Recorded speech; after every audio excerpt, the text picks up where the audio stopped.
They called him the Ghost, not because he haunted people, but because no one really noticed when he was around. He was always there, on the same bench at the bus stop, wearing the same worn-out brown jacket, hands folded, eyes cast low like he was afraid of offending the air itself. His hair was graying, and his glasses slipped a little down his nose. He looked frail, maybe mid-60s, hunched, soft-spoken, invisible to most and a target for others. People assumed he was some harmless loner. Some called him creepy. Some said he lived off canned soup and Social Security. Others laughed and wondered aloud how he even survived in a city like this. But no one, not even for a second, imagined that beneath that unassuming shell lived a man who had once killed without hesitation. A man who had disappeared from every database. A man with a past that would make even seasoned detectives shudder. Every morning, without fail, he sat at that same spot in front of the convenience store. He'd sip his coffee slowly, as if time had no grip on him. Teenagers threw insults. "Hey, zombie." They'd laugh. "You forget how to die?" Someone once tossed a half-eaten sandwich at him. He didn't react. Not a word. Not a movement. It made them laugh harder. Look at him. He's probably deaf and dumb. That man, whose name no one knew, became an object, not a person. The manager of the store, Martin, tried to kick him off the property a few times. "You're scaring customers," Martin had snapped. "Go beg somewhere else." Still, the old man returned, day after day. Then came the robbery. It was a Thursday night. Martin was counting money in the back room when the front door shattered. Two masked men stormed in with shotguns. "Down. Everyone down," one of them screamed. Customers hit the floor. The cashier froze. One of the robbers cocked his weapon and pointed it at a teenage girl who hadn't dropped fast enough. "I said down," he barked. The girl sobbed, trembling. The second man moved to the counter, yelling at the cashier to empty the register. He waved the shotgun like a toy. Then, something strange happened. The old man walked in. Not ran. Walked. Calm. Deliberate. As if it were just another quiet evening. "Who the hell are you?" the masked guy near the door shouted. "Get on the floor, old man." But he didn't. He kept walking. Something about his presence silenced the chaos. The second robber turned, clearly annoyed. "You got a death wish, old man?"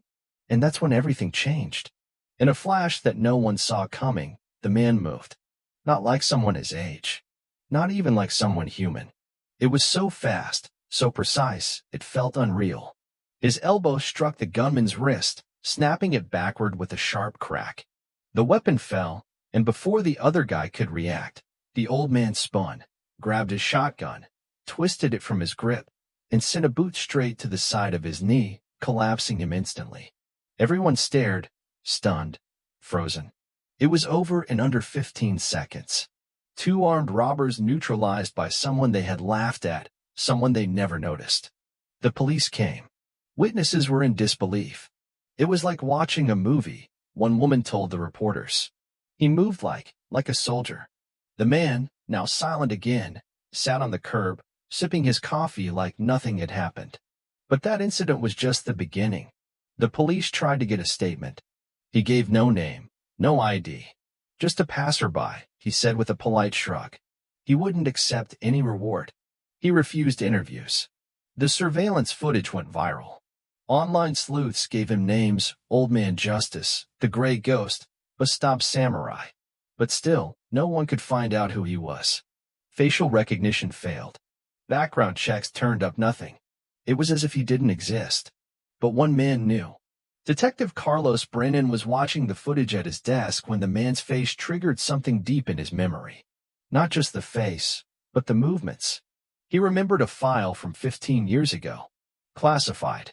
Sealed. Operation Lazarus. He dug through old archives until he found it. The man's real name, Elias Mercer.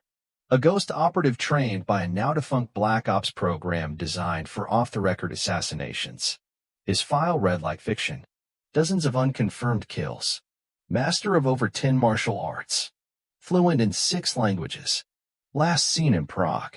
Presumed dead. But now he was here. Brennan's heart pounded. Why would Elias Mercer be living in a city like this? And more importantly, why come out of hiding now? Brennan tried to contact federal agencies, but they stonewalled him. That file is sealed for national security reasons, they warned. Forget you ever saw it. But Brennan couldn't let it go. He dug deeper, risking his badge. And what he found terrified him even more. Elias hadn't just gone off the grid. He had disappeared after one final mission, a mission involving a high-level arms dealer and a double cross by the very agency that trained him. He was marked for termination, but he vanished instead. Until now. Word began to spread locally. The teens who once laughed now avoided the bench entirely. The same people who insulted him began offering him drinks, food, anything to earn his favor. But Elias remained unchanged. Still sat quietly. Still watched the world pass by. Until the killing started. A gang had taken root in the city, the Black Reapers. They ran drugs, extorted store owners, and had deep ties to a trafficking ring. People were too scared to report them. That is, until members of the gang began disappearing. One by one. At first, it was assumed to be inter-gang warfare. But then they found the bodies. Clean kills. No evidence. No prints. No bullets. No struggle. The police were baffled. Brennan wasn't. He visited Elias at the bus stop. "You don't have to do this," he said quietly. Elias looked up for the first time in days. "I'm not doing anything," he said with that same calm voice. Evil just tends to erase itself when no one's watching. Brennan didn't push further. He knew better. But the gang noticed. Their boss, a man known as Vargas, took it personally. "Find whoever's killing my men," Vargas snarled. "And gut him in the street." They posted lookouts. They armed themselves heavier. But none of it helped. One by one, they fell. Even their safe house was breached. Silent. Clean. Surgical. Then Elias vanished again. For 3 weeks, his bench was empty. People whispered he had died. Or been captured. Some even said he was a figment of urban myth. But he hadn't left. He had just found what he was looking for. The Black Reaper's true operation wasn't drugs or weapons. It was children. Trafficking. Hidden in a storage facility on the edge of the city. Under heavy surveillance. No police dared raid it. Warrants got lost. Judges were bribed. But Elias didn't need permission. It was a Tuesday night when the fire started. Massive. Explosions shook the ground. Sirens wailed. The building was engulfed. Inside, 27 children were found alive. Unharmed. Tied up, but breathing. No trace of Elias. No trace of the guards. Just a symbol carved into the concrete floor, a faded crescent and a number, 0. Brennan knew what it meant. It was Elias's mark. The 0 meant no collateral. No mercy. No trace. The city hailed the children's rescue as a miracle. The gang scattered. Vargas was found 3 days later, duct taped to a highway sign with a note. "Try again, and you won't see it coming." Months passed. The city changed. Crime rates dropped. People were kinder. The bench outside the store stayed empty, though some claimed to have seen Elias in passing. A shadow in the alley. A figure in the mirror. Brennan received an envelope with no return address. Inside, a photo of Elias younger, smiling with a woman and a little girl. Written on the back, she would have been 16 today. That explained everything. Years ago, Elias's daughter had been taken. Sold. The agency that employed him refused to help. "Not our jurisdiction," they said. So he burned every bridge. Left no stone unturned. The last record of her placed her in a trafficking route through Eastern Europe. She never made it home. But Elias had been hunting ever since. He wasn't just a killer. He was a father who lost everything.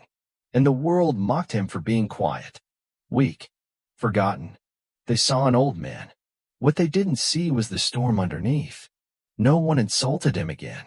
No one dared.